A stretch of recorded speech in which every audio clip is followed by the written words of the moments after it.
kuwi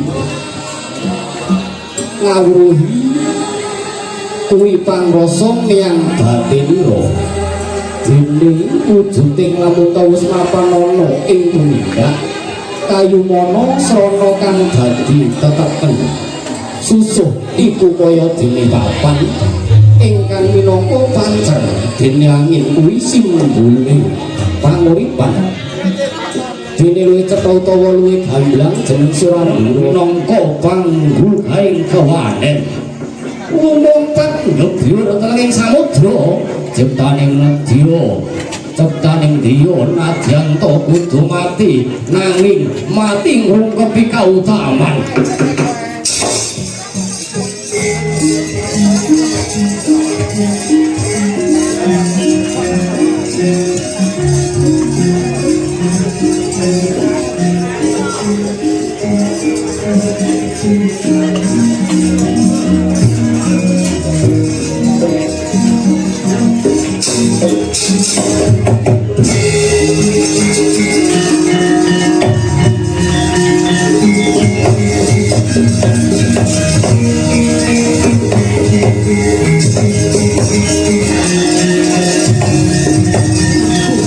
kasampurnan kuwi amung kagunaning Gusti Kang Maha Kawasa lan uga wis cetha dawuhing Gusti manungsa iki kagunganing pangeran lan bakal bali marang pangeran tegese ingkang sinebut sampurna mono lamun to manungsa wis bisa tetunggalan kanthi langgeng kelawan pangeran lajeng supados manungsa saged manunggal kaliyan Gusti caranipun kados pundi kula carane kita kudu tawajuh angesti lan tuturi marang sifat-sifate pangeran wedha suci kae dumadi sapa pirang-pirang kautaman lan saben-saben bakal maos kitab suci sarta nindakake pangibadah kudu diwiti saka para nyebut asmane Gusti ingkang Maha Welas lan Asih ukara mau lamun digegem mung kari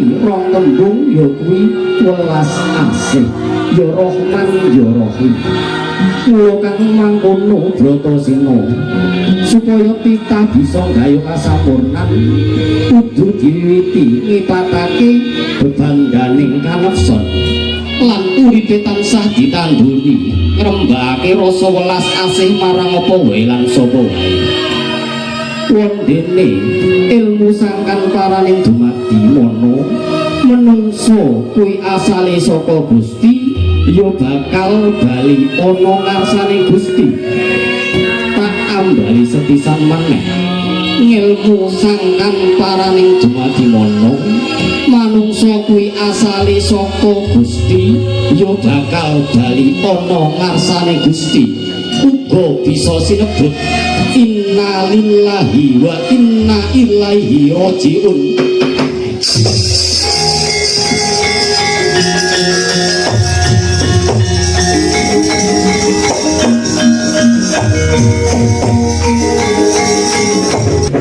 lirino tanpa kandhi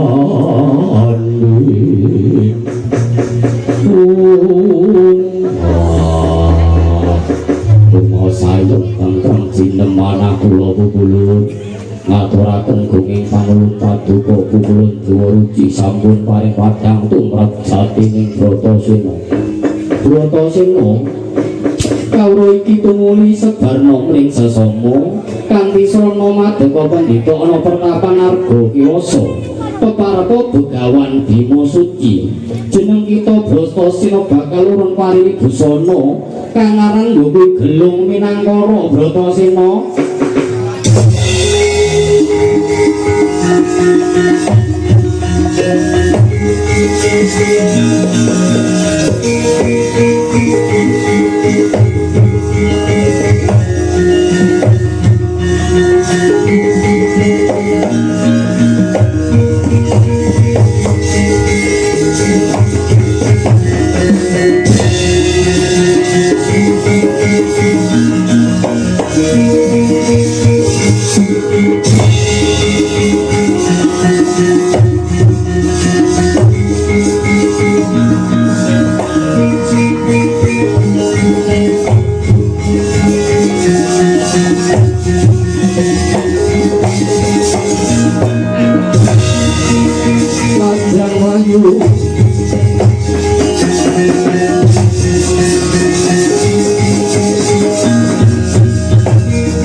stop ngakuriin.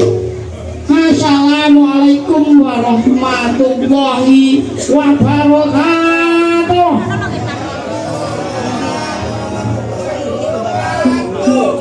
Langkah atur nggih menika sing rawuh mriki wong nganti wengi kula dongake dawa umur gampang rejeki sing lara muga-muga ndang padha mari sing enom-enom muga-muga ndang padha rabi sing tuwa-tuwa muga-muga gendang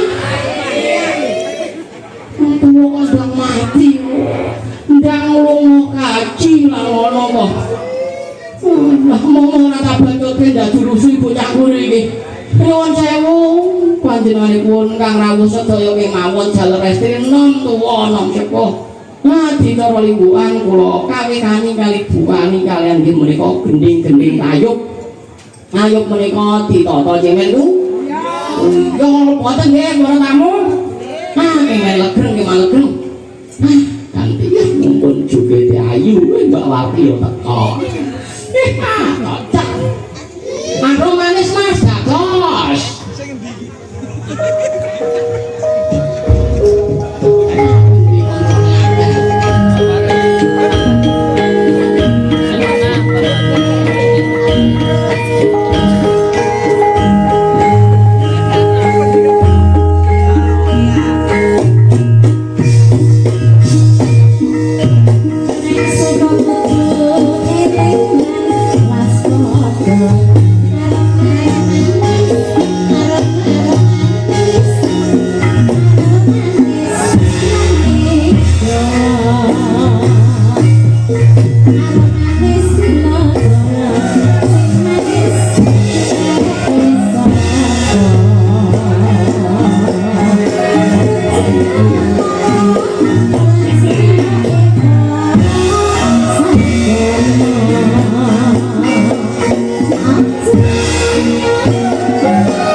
gentosan koncone akeh kali nyambut minggaipun pelawak kita saking desa Jeruk Mbah Amir monggo kita serambatan nyenco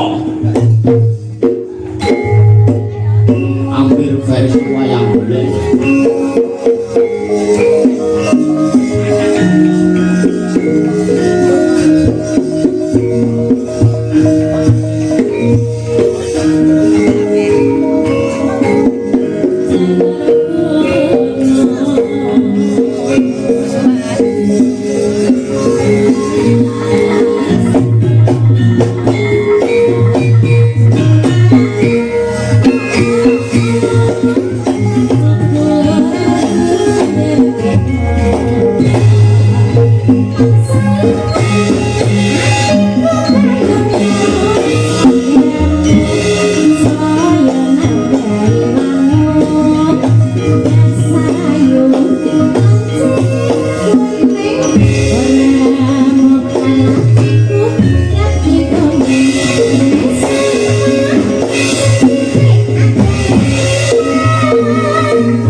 niki koncone gesek kakak bloro menika terkenal barunganipun barungan bloro mboten medal lan bocor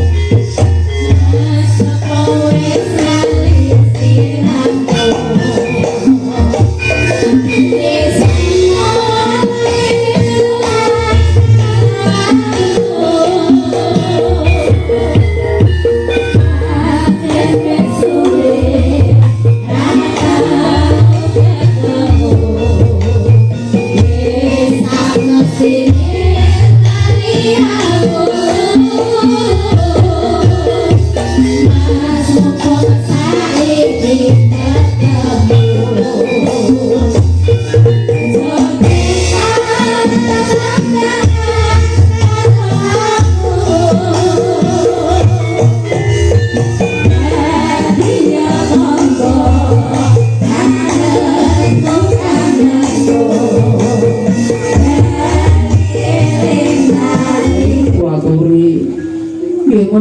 nembang sinom nyaman Bayu sedaya gending menika kunjuk dumateng panjenenganipun Bapak Ibu Indah Ibu ugi dumateng sedaya sepuh tiri sepuh ingkang kabeh pangangro ugi-ugi ingkang tenggih menika jabe saya monggo Bayu.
Belum dadi pengapi kudu bisa dadi Tuladaya nduk iya umpamane ketua rombongan iki dadi pengapi kudu bisa dicontoh kanggo ya kuwi kanca-kanca liyane umpama ngajak mangkat jam 10 ya jam 10 ketuane kudu teko nggon aja kok ngajak jam 10 jam 11 lagi teko ya ora kena dicontoh ya nduk iya monggo Mbak Yu.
Mbak Yuni kalian Mas Mbak Yuni kalian Mas Ahmad mugi-mugi dados keluarga kang sakinah mawaddah warahmah enggal pinaringan putra-putri kang saleh-salehah. Amin. Minang kali pamungkutan wau Mbak Yuni. Sing pundi riyen menika? Kulo catatan ndoke nang ndoke diwaca.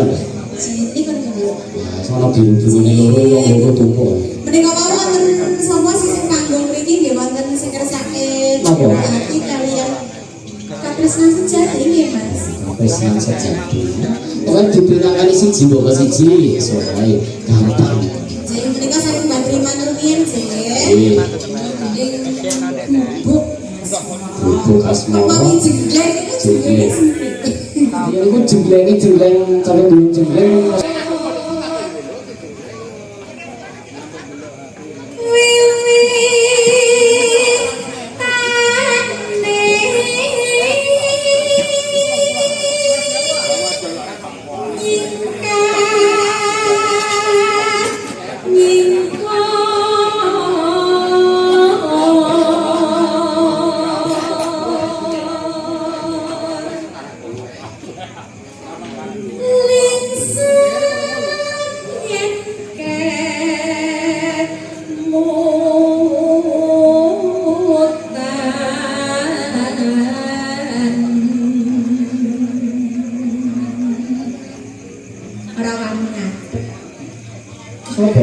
Menika lho Mas Saji. Ngantang karo Mbak Saji. Apa? Ora ana ngadeg lho modele. Ya iso. Lah niku lho senengane Ditembangi ngono kok ya ngingkul ngono ta ya. asline niku mboten kok pripun. Lah, pripun? Asline nggih mikir kalian ngempet. Oh, ngempet napa? Kira-kira. Repot deh. Apa rek? Gitu.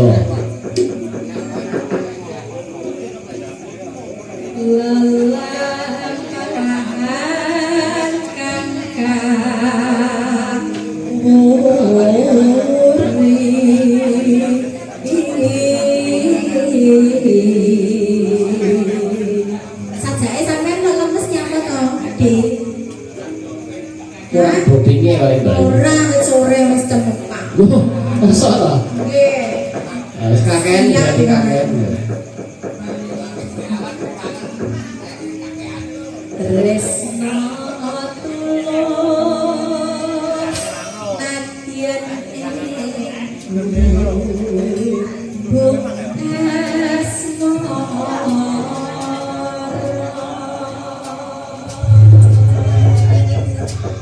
Jadi garape napa menika? Langgam. Mbah Triman pripun Mbak niku langgam apa celok? Mbak Triman pundi to Mbak Triman? Lagi bagus ke dhuwur Mbak Triman. Dari nyikur saentu niku lho. Celok. Oh, alah malah to niku. Mbak niki gedrake ngono apa? Kok malah adoe ngono kok. Napa serayu ya, Mas? Ayo. Oh, Ini gambar kepanggilan. Digawane sampur Mbak Arti. dibetake sampur lho menika. Monggo kanca. Bubuk asmara mandhawe kutut danggune.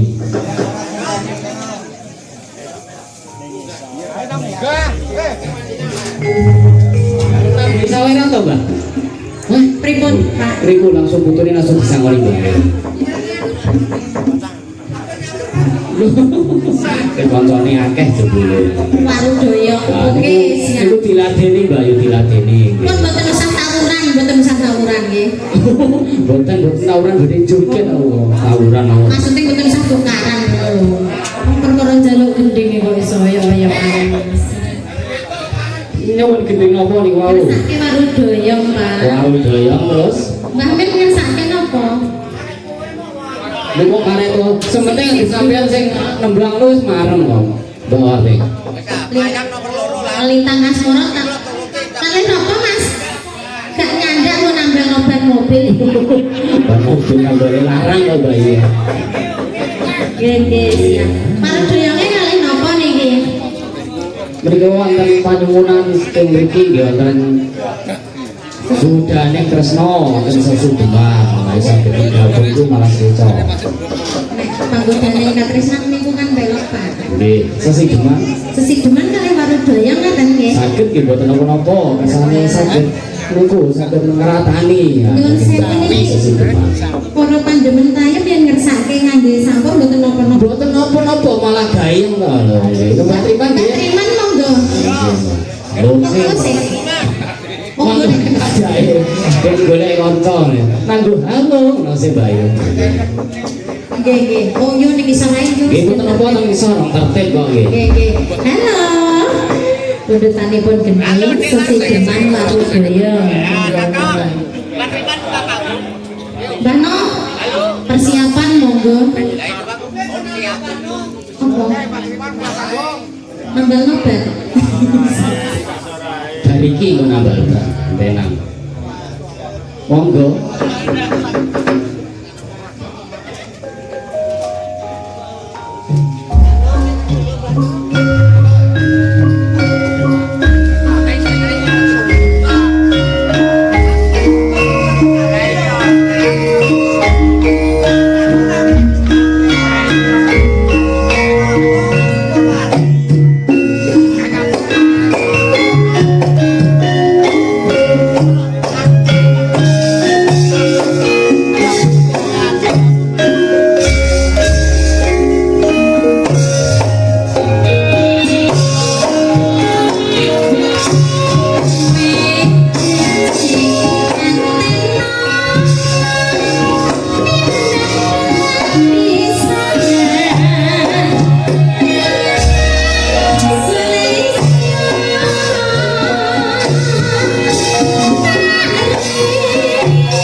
Niki bajenake napa wau ingkang nyuwun wau.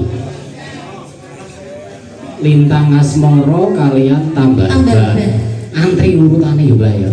Sabar to. Wis sampai esuk gak apa-apa Mbah santai. Wis ning saiki teno lho Mbah sampai tipis ya Mbak. Nggih dipun pinangkani rin Mbak yo. Ngoten nggih. Nggih to.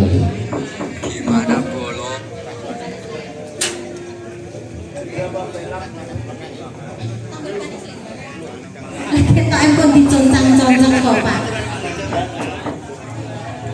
Wong wis kadung ditokno nek dilebokno nang sarung. Mungkin nek diganti Panggundane Kresna nggih saged sami padha beloke. Ngaten. Lintang asmara wau nggih. Nggih, panggodaning Katresna lintang asmara ngaten. Mawon nggih saged.